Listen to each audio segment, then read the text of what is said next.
Hello বন্ধুরা, আজকে মেঘের অবস্থা খুবই খারাপ। মেঘ একদম কালো করে আছে, আর মাঝে মাঝে বৃষ্টিও নেমেছে।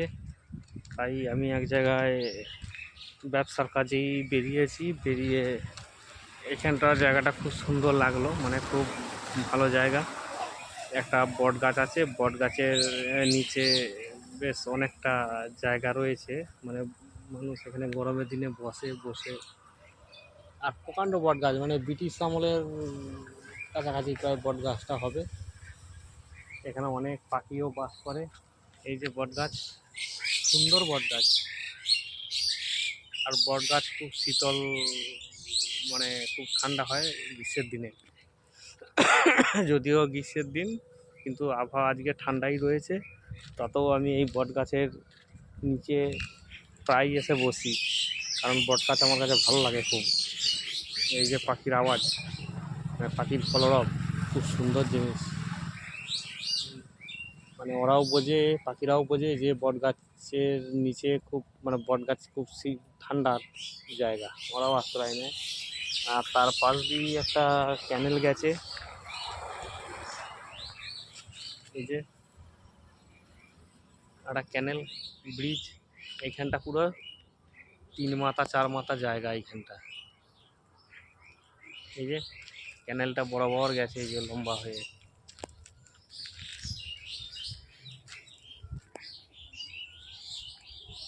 খুব সুন্দর জায়গা।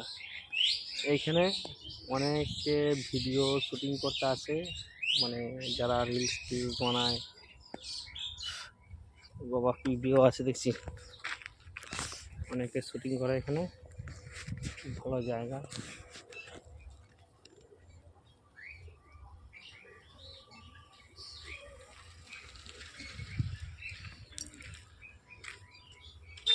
পায়রা ডাকছে, পায়রা।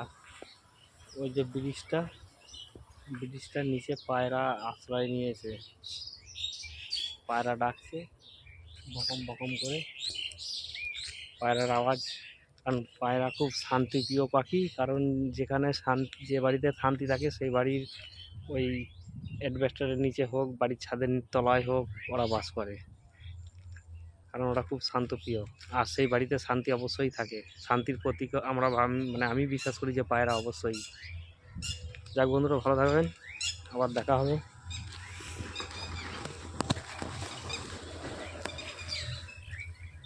এই যে পাখিগুলো উঠছে, আর পাখিগুলোর কত সুন্দর আওয়াজ, মানে ওদের পুরো স্বাধীনতা, একটা স্বাধীনভাবে ওরা বাঁচে।